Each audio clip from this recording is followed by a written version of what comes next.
Hello.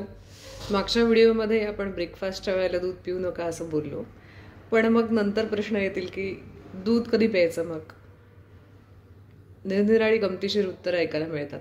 बरेचसे patient असं म्हणतात की खूप पूर्वीपासून आमच्या घरामध्ये पद्धत आहे की रात्री झोपताना सगळ्यांना एक एक कप दूध दिलं जातं आणि सगळेजण दूध पिऊन झोपतात, म्हणून आम्हाला ॲसिडिटी होत नाही. पण मग पेशंट आलेला असतो ॲसिडिटीसाठी किंवा कुठल्या तरी पोटाच्या आजारासाठीच आलेला असतो. नाही, ते मला माझ्या काहीतरी इतर अरबट चरबट खाण्याने झालेलं असेल, पण ही आमच्याकडे पद्धत आहे. किंवा दुसरं एक उत्तर येतं की आम्ही सकाळी ब्रेकफास्ट बरोबर एक ग्लास दूध पितो. किंवा तिसरं उत्तर येतं, दूध बापरे किती वास येतो, आम्ही नाही पिणार अजिबात, आमच्याकडे कधी दूध प्यायलेलं नाही आहे. चौथं एक उत्तर येतं की आम्ही रोज सकाळी उपाशी पोटी दूध पितो. किंवा आणखी एक उत्तर येतं की तसं तर मी दूध पित नाही, पण मग केव्हा केव्हा ॲसिडिटी होते ना, मग तेव्हा खूप ॲसिडिटी व्हायला लागल्यानंतर मग फ्रीजमध्ये ठेवलेलं गार दूध पितो, मग मला खूप छान वाटतं. ह्यातली कुठली मेथड बरोबर आहे यावर आज चर्चा करूया. एकतर पहिल्यांदा लक्षात घ्या की दूध हे पूर्ण अन्न आहे. आपण जन्माला येतो त्यानंतरचे 6 महिने आपण पूर्णपणे दुधावर जगतो. पाणीसुद्धा दिलं जात नाही आपल्याला. मग दुधावर आपला देह पोचला जातो, म्हणजे दूध हे पूर्ण अन्न आहे. इतकं सिंपल गोष्ट आधी डोक्यात पहिली ठेवा. मग जर दूध पूर्ण अन्न आहे तर पूर्ण अन्नाचा अर्थ आता इथे असा धरा की 1 ताट भरून जेवण इज इक्वल टू 200 ml दूध. दूध कुठलं घ्यायचं याच्यावरती एक स्वतंत्र व्हिडिओ करूयात. आत्ता इतकंच लक्षात ठेवा की फुल क्रीम मिल्क प्यायला पाहिजे. तोंड दुधाचा आपल्या शरीरामध्ये गेल्यानंतर काहीही उपयोग होणार नाही आहे. फुल क्रीम मिल्क जर 200 ml तुम्ही पिणार असाल, जर ते एका पूर्ण जेवणाच्या थाळी इतकं त्याचं वजन असेल, वजन म्हणजे पचण्यासाठी लागणारं वजन, पचण्यासाठी लागणारी वेळ ही एका थाळी एवढी असेल, तर मग एक थाळी पूर्ण पचवण्यासाठी लागणारा जेवढा वेळ आहे तेवढा दूध पचण्यासाठी पण द्यायला लागणार, हो की नाही.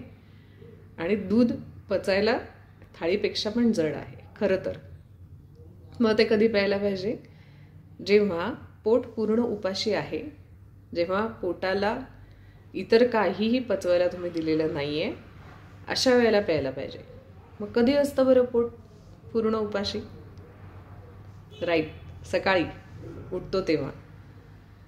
दात घासले की पहिलं काम हे करा, गरम दूध घ्या. दूध हा थंड पिण्याचा पदार्थ नाही. शक्यतो थंड दूध पिऊ नये, कारण जेवढं ते थंड असेल तेवढं ते पचायला अधिक जड होणार आहे. शक्यतो साखर घालू नका. साखर घातलं की ते पचायला अजून जड होणार. तुम्ही कुठलं हेल्थ ड्रिंक घातलं, कुठले ड्रायफ्रूट घातले आणि काहीतरी असा एक मसाला बनवून वगैरे ते दूध मुलांना प्यायला दिलं म्हणजे त्यांना जास्त न्यूट्रिशन मिळतं, हा अत्यंत मोठा गैरसमज आहे. उलट तुम्ही दूध जितकं पचायला जड कराल तितकं ते अंगी लागणार नाही आहे आणि पोट बिघडल्याने इतर पदार्थसुद्धा दिवसभरातले पचणार नाही आहेत. हेल्थ ड्रिंकची गरज आहे की नाही ह्याच्यावरती एक स्वतंत्र व्हिडिओ करूयात. सध्या तरी इतकंच लक्षात घ्या की तुम्हाला जे काही हेल्थसाठी म्हणून लागणार आहे ते त्या दुधात आहे. त्यात एक्स्ट्रा अजून काही ॲड करण्याची गरज नाही आहे. कलर किंवा फ्लेवर ॲड करू नका. अगेन, केमिकल कलर केमिकल फ्लेवरच येतात. नॅचरल कलर नॅचरल फ्लेवर्स हे बाटलीमध्ये ठेवल्यानंतर वर्षभर टिकणारे नसतात. प्रयोग करून बघा. नॅचरल कुठल्या तरी वनस्पतीचा अर्क वगैरे ठेवून बघा, टिकतोय का? नाही टिकत. 7-8 तास पण नाही टिकत. आणि मुळात दुधात काही घालायची गरज नाही आहे. सकाळी घ्या, उपाशी पोटी घ्या. सुखोष्ण म्हणजे खूप इझिली तुम्हाला पिता येईल इतकंच ते गरम असावं. ज्यांना कफाचा त्रास होतो दूध प्यायल्यानंतर, त्यांनी कृपया दुधामध्ये 1 चिमूटभर सुंठ पावडर टाकून घ्या. किंवा असे ऋतू ज्यामध्ये कफ जास्त होतो, थंडी आहे खूप, किंवा वसंत ऋतूची सुरुवात, तेव्हा पण होते ना सर्दी जास्त, मग अशा वेळेला 1 चिमूटभर सुंठ टाकून घ्या. कोणी प्यावं दूध? सगळ्यांनी प्यावं. काही ठराविक लोक असे असतात की ज्यांना दूध अजिबात पचत नाही, लॅक्टोज इंटॉलरंट असं त्या लोकांना म्हटलं जातं. त्यांनी शक्यतो दूध पिणं टाळावं. पण आपण खरंच लॅक्टोज इंटॉलरंट आहोत की आपली पचनसंस्था निकामी झाल्यामुळे आपल्याला दूध पचत नाही हे आधी तपासून घ्या. कारण माझ्या मते भारतात तरी फार कोणी लॅक्टोज इंटॉलरंट नाही आहेत. रोज प्यावं का? हो, अवश्य रोज प्यावं. त्याने काय होणार आहे?